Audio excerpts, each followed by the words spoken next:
So welcome back to the Market Mentors podcast, Christine. Thank you. Thanks for having me again. Absolute pleasure. So before we get stuck into this one, I'd love to know what your relationship is with B2B tech marketing. Oh gosh, a very long one.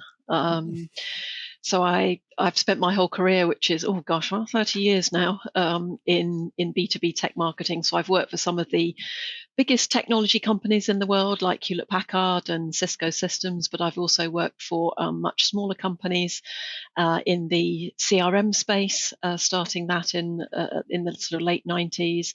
And I've worked. I got into the Fintech space with Valitor, an Icelandic payments company.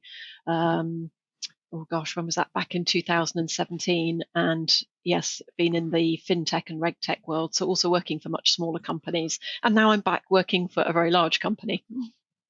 Great stuff. And you've done TED Talks, you've written your own book. I see you do a lot with B2B marketing as well, don't you? So you're everywhere.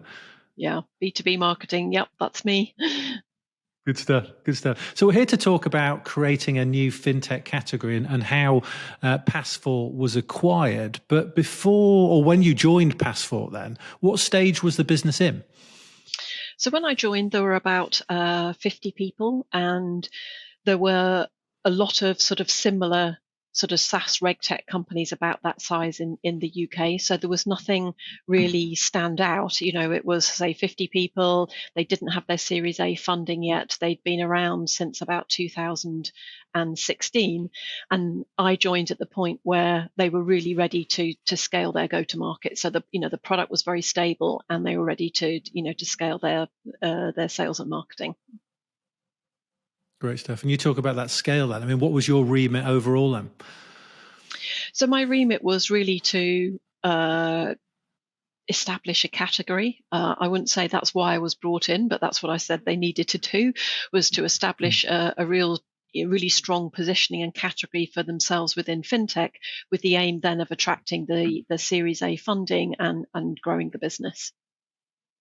Good stuff. Good stuff. And I'm sure there's a million ideas when you take roles like this. And category creation can mean lots of things to different people. But why did you sort of land on the idea that a category was the sort of, or category creation, was the right direction for Passfort then?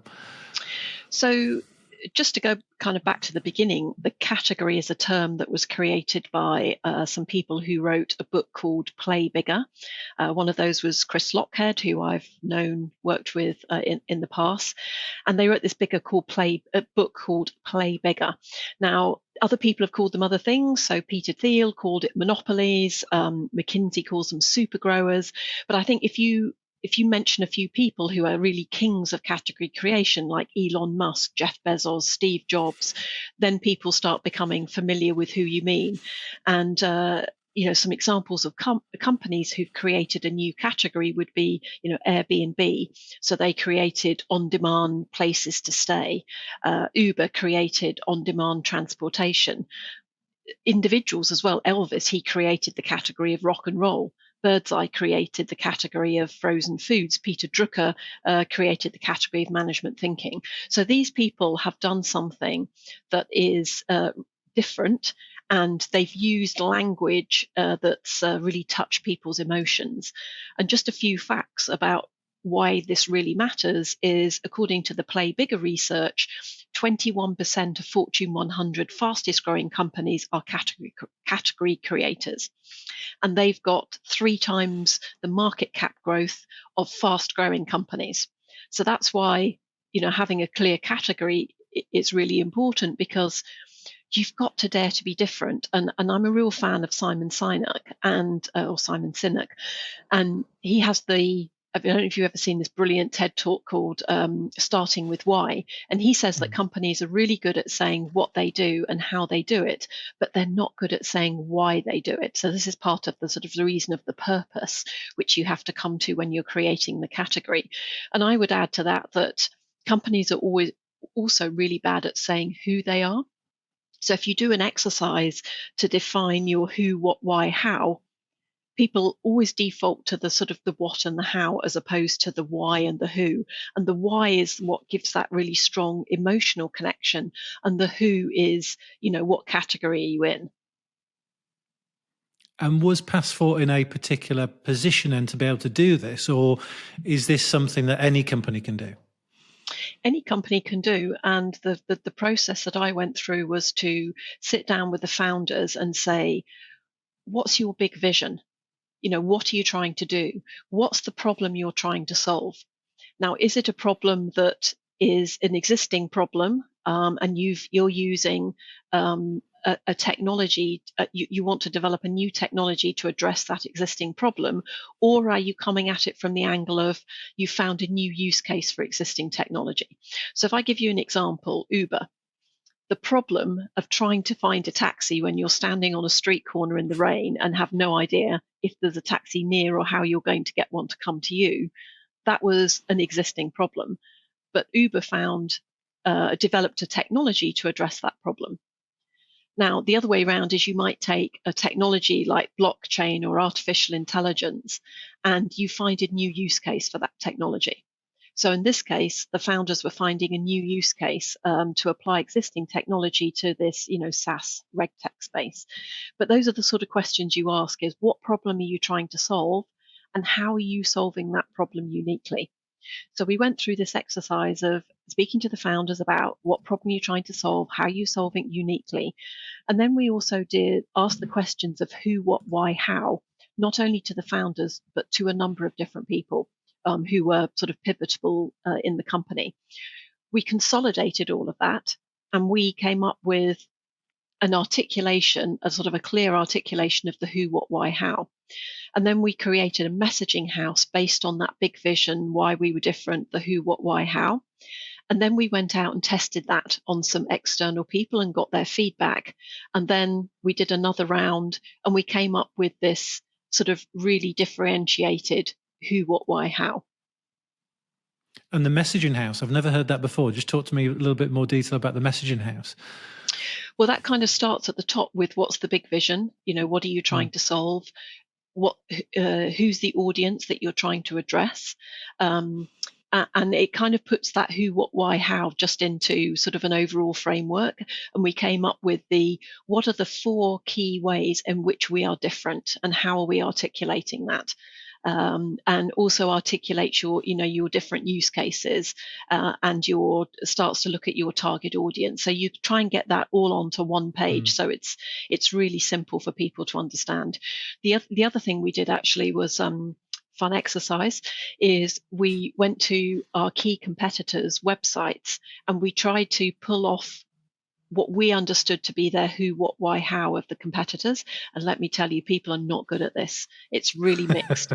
And especially when you go to their website and then you go to their different social media channels. So, the LinkedIn, Twitter, and there's a lot of inconsistency. So not only did we pull out the who, what, why, how from the competitors, but we gave them a score of how consistent we thought they were across the different channels. And then we consolidated all of that and we created a list of these are the categories that we believed are already being used by our competitors. Here is a list of really good messaging. And here is a sin bin. Love the sin bin. The marketing sin bin. So these are all the things that it's like, shoot me dead if I ever use these phrases in our marketing. So that was a lot of fun. And often you think, oh, we're totally unique and, we're the only one that say this. I was like, no, you're not. Everybody else is saying that. So it's really important to do that exercise and create that sin bin so you don't fall into the trap of using those tired old phrases that everybody else uses.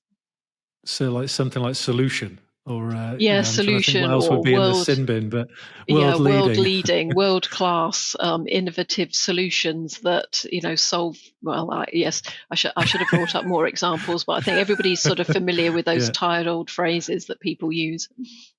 Yeah, good stuff. And when you're testing it then, I mean, when you say testing it, how were you testing it? Were you testing it physically with people by talking to them? Were you testing it by, putting up web pages with the messaging so that people could sort of give you feedback? How are you tackling that? So initially, obviously, we tested it with the people that we'd interviewed, Mm. and we tested it with some externals to see what messaging landed. And again, that's a really important step. We went through a similar process when we were creating a mission and vision for Moody's Analytics for KYC, and we went and tested various mission and vision statements with external parties. And again, it's easy to get carried away with your own enthusiasm for your messaging that you think is really unique, and people are very, hopefully will give you very honest feedback in saying that that really doesn't land with me. Test it on a few Mm. customers or people who are in your target audience, and that like there are some phrases that people will literally vomit over, and you think. But it's a great defense to go back to people and say, look, I know you love that phrase, but it didn't land Yeah. well with the people, that the audience that we're trying to reach. Another thing to Is it do always is quite clear then? Is it always quite clear? I mean, do you find that you've got almost like a 52% one way, 48% the other way then? there's always a few surprises.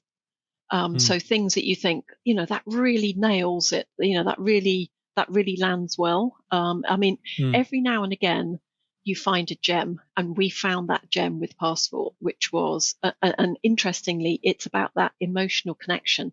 So everybody was talking about efficiency and effectiveness when it came to RegTech, and how you could use technology to improve your efficiency. But what nobody was talking about was how that improved the customer experience. And we came up with this message of, you don't have to compromise, no compromise. You don't need to choose between compliance efficiency and a fantastic customer experience. You can have both. And it's actually just as important to the people using the technology as it is to the people who are on the receiving end of it. So we said, you don't have to compromise. The compliance professionals love using the technology, and the experience that we give to the person that's being onboarded to a new financial product, for example, and you're going through these checks, it's a much better experience from them. And we built on that. Actually, we did some primary research which proved that connection between, if people have a better than expected onboarding experience, then that's going to lead to more cross-sell and upsell, more loyalty, more sort of customer lifetime value. So as I said, every now and again you get you hit on a nugget, and that message just really resonated with everybody. And it's so true, isn't it? I mean, a lot of the sort of fintech applications these days are delivered through things like a phone. So that verification process, people want it slick, don't they?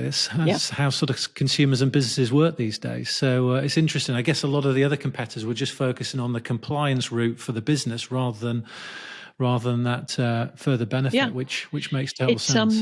it was really pivotal to Passfort's mission statement, which was about, we're on a mission to transform the compliance profession. So we are saying, just in the way that sales and marketing have been totally transformed by technology. I mean, I can't imagine doing my job without technology. Not all 10,000 technologies that are in the MarTech landscape, but I certainly can't imagine doing my job without technology. That same transformation hadn't hit the compliance profession. Now, of course, it was really accelerated through COVID, because teams suddenly were starting to work remotely, and they needed to have a common portal where everybody could look at the progress of the customer onboarding.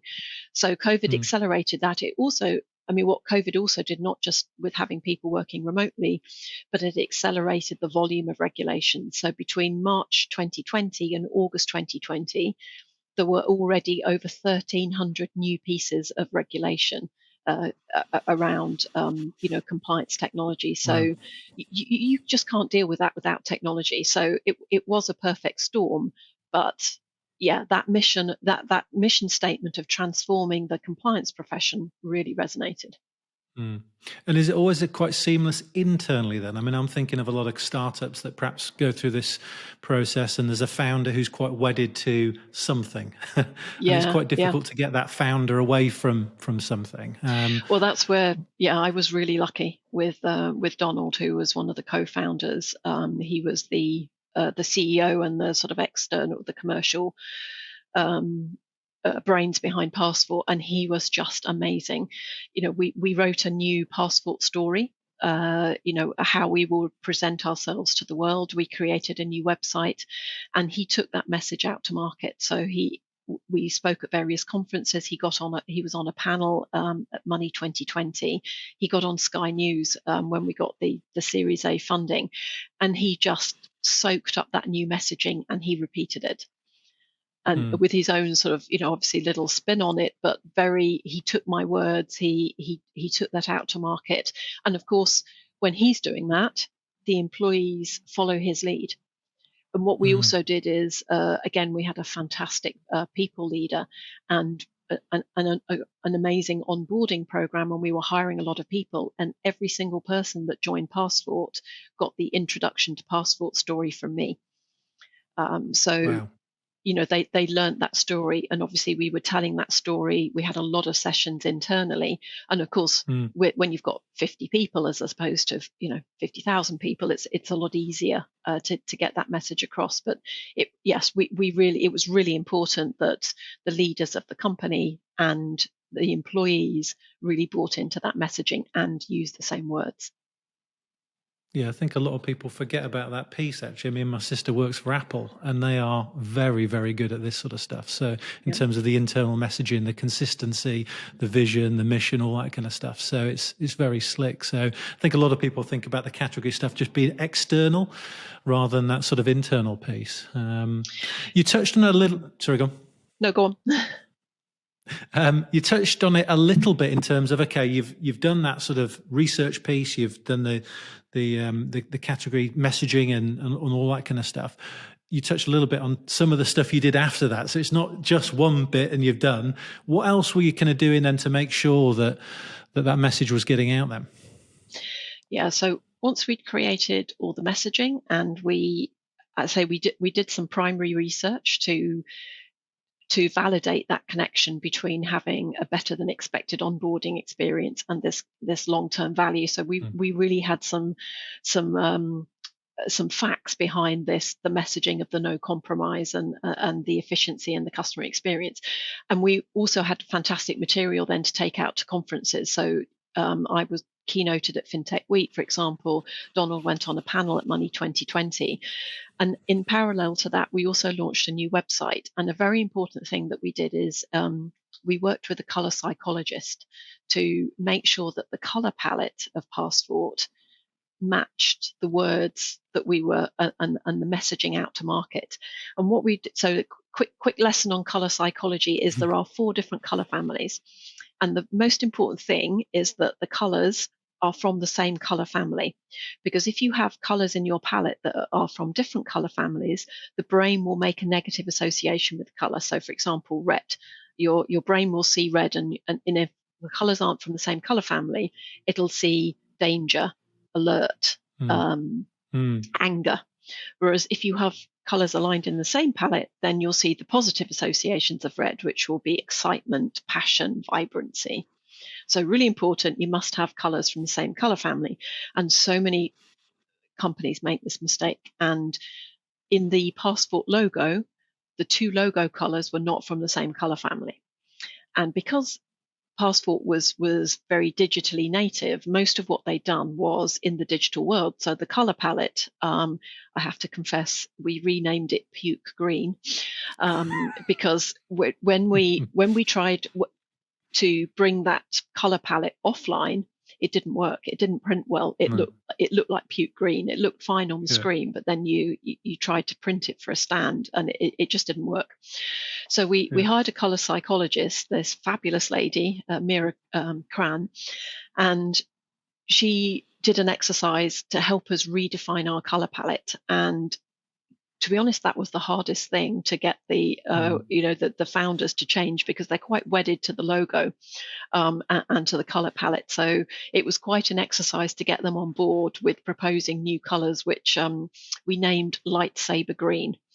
And you know what? Everybody loved it. That once we got over that hurdle of the founders being a little bit not sure about us changing the logo, everybody loved lightsaber green. And when we showed, I had a brilliant designer, what that looked like on the new website, on all our collateral, on the portal itself, everybody loved it, and that really helped as well with the messaging. It really felt that we were coming into market with something that not only had really strong messaging, but it had a brand and design to match.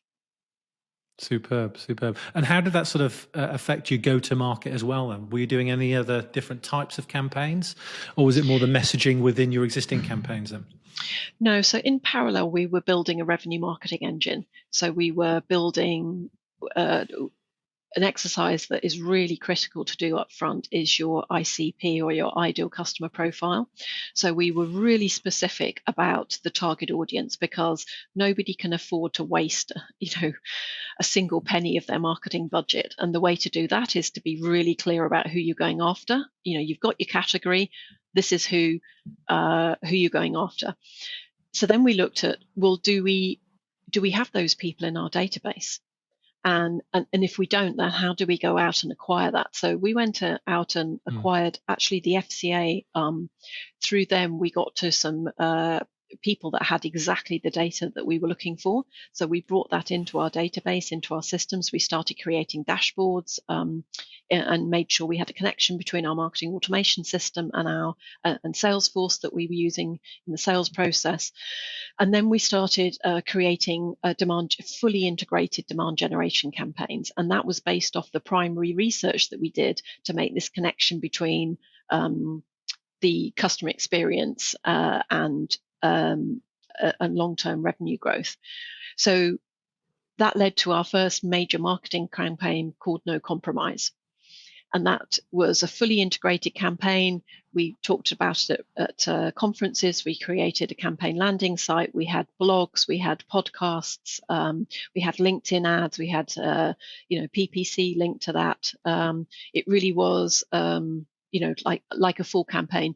And that started creating demand. So we went from, when I joined in the sort of March, April timeframe, about 10% of the pipeline was coming from marketing. By the end of that year, it was 50% of the pipeline. So all of this was happening in parallel.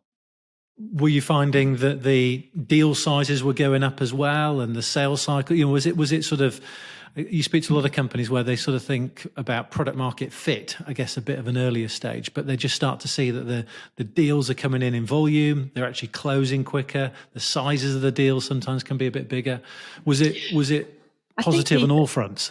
It was, because the targeting was so much better. As I mentioned, if you get your targeting right in the first place, then naturally the contribution to the pipeline you're bringing in the right kind of customers. So they're the right use cases, they're the right size of company. So naturally the quality improves of everything that you're doing. Good stuff. What were some of the major challenges then of doing this? Well, I think you've already touched on some of them, is the fact that everybody thinks they're on the same words. Everyone thinks, we're roughly on the same page. No, you're not. You're not on the same words and on the same meaning. It's not enough just to be roughly on the same page. So that's the first hurdle. And then, of course, yes, there's always a bit of resistance when you try and change something. As I said, going from puke green to lightsaber green, that really was a journey to get people there. But it's, you ask anybody now in Passfort about, the lightsaber green, and people are like, oh no, because obviously we had to transition when we were acquired by Moody's. We had to transition away from lightsaber green to to the Moody's blue. So yes, you can't believe how attached people got to that lightsaber green that we'd literally only had for a few months. So yes, that's tricky. And of course, you need to be able to hire people quickly and hire the right skills into the team in order to be able to grow fast enough. So yes, there's always challenges. Good stuff. And you talked a little bit about building the revenue engine then. How did your marketing team change over that time? So when I joined, we already had somebody who was looking after the technology and the marketing ops side of things. So that was a really strong component that we had already in the team. And then we had an absolutely brilliant content creator. We already had that piece of the team. When I joined, I brought with me somebody who's very experienced in revenue marketing. So they really knew how to build a revenue marketing engine. They came with me. I also brought across a fantastic designer and website person who I've worked with for many years, who's just really talented. So he could do all of the visual side of things. And then once we got the Series A funding in the August, then we started adding other people to the team. So an events person, a communications person, somebody who could look after more. We were very UK focused, so I needed somebody with language skills who could, start covering our other markets. Yes, I think that was everybody that we brought in. Fantastic. And you touched on some of the results, the 50% contribution from marketing into the pipeline. But at a higher level, I mean, Passfort was acquired, wasn't it? So yes. What was the kind of end result of all this work? Yeah, well, we got noticed. I certainly can't claim credit for the acquisition from marketing alone, but we certainly made a strong contribution in getting Passfort noticed in the outside world. Wow. Yeah, and there can't be many opportunities like this. I mean, if you think about the journey that you've been on in terms of the category creation, almost like the rebranding, the remessaging, the building the revenue engine, and then that acquisition. Well, Series A in there, haven't we, as well? And then the acquisition. It's a lifetime's work almost, isn't it? It was a dream journey. It really was, and I was very fortunate to have very talented people in the marketing team, and I say having co-founders who were just so supportive and so bought into what we were doing. And also the company was very, as I said, very digitally native. So that resistance to change that you sometimes get, and I count myself in the older population. But just that sort of that fresh approach of being digitally native, I think made people very keen to embrace change. And it was a fantastic experience. Yeah, very impressive. So for anybody that's sort of listening to this and thinking, do you know what, I'm working for a company that could probably do with doing this, what's perhaps the single bit of advice? We touched on a few bits and bobs. What's the single bit of advice you would give them to help them if they're sort of marketing a sort of a Me Too product in a fairly saturated market? I would start with, what is the problem you're trying to solve? And is it an existing problem and you found a new technology to solve that problem, or are you finding a new use case for technology that already exists? So, but that's the starting point: is what is the problem you're trying to solve, and then how are you solving that problem uniquely? And think about, okay, get out a sheet of paper and write down your who, what, why, how. And I tell you, it sounds like a really simple thing to do. It's not. And get your top team to answer the who, what, why, how. And then once you've got that, and you will see there will be differences in the who, what, why, how. First thing is getting to an agreement internally about your who, what, why, how, and then go and look at your competitors and sort of go through that exercise of, okay, well, you might think you're unique. Actually, everybody else is saying it. But it's probably better to do your own who, what, why, how first, and then go and look at your competitors, rather than being influenced, and rather than doing it the other way around. You can always do your own first, then look at your competitors, and then adjust your own. I find that's an easier way around. And would you typically do this sort of work and then go and pitch it to the senior leadership team, or would you sort of softly sell it to start off with, go back and do a bit of research, and then come back with a bit more information? No, I think, we went through this exercise at Moody's for defining our mission and vision for KYC. Obviously, that was on a much bigger scale, and we started with a workshop where we talked about why it was so important to have this mission and vision and the category and to be different. And then we went through that exercise of the who, what, why, how. Great stuff. Well, very impressive. A little pivot then for our last question then. You've been in B2B marketing for a little while. What would you say makes somebody good at B2B marketing? I would think always be inquisitive and always experiment. But because, well, my thing is customer insights and data. That's what I've done my doctorate on, and that's what I've, shameless plug for the book, Customer Insight Strategies, is think about what question you want to know the answer to, and get data to help inform that answer. So to answer your question, I think the best marketers are curious ones, and they're the ones that are asking the questions that they want to know the answer to. They're getting some data to support that answer, and then they're experimenting and learning. So you're in this cycle of asking a question, getting some data to help answer that question, and experimenting and learning. And obviously, if you've got some good creativity in there as well, that's what I think makes the best marketers. Fantastic. If anybody's got any questions on this category creation aspect, the sort of case study that you've talked through, then what's the best way of them getting in touch with you? You can find me on LinkedIn, Dr. Christine Bailey. That's probably the best place to find me. And please mention this podcast if you send a connection request on LinkedIn. Sounds good. Christine, it's been fantastic. You and the team at Passfort have been incredible, really. It's a fantastic journey to hear, and I hope it's going to be useful for the audience. So thank you very much for giving up your time. Oh, thanks for having me.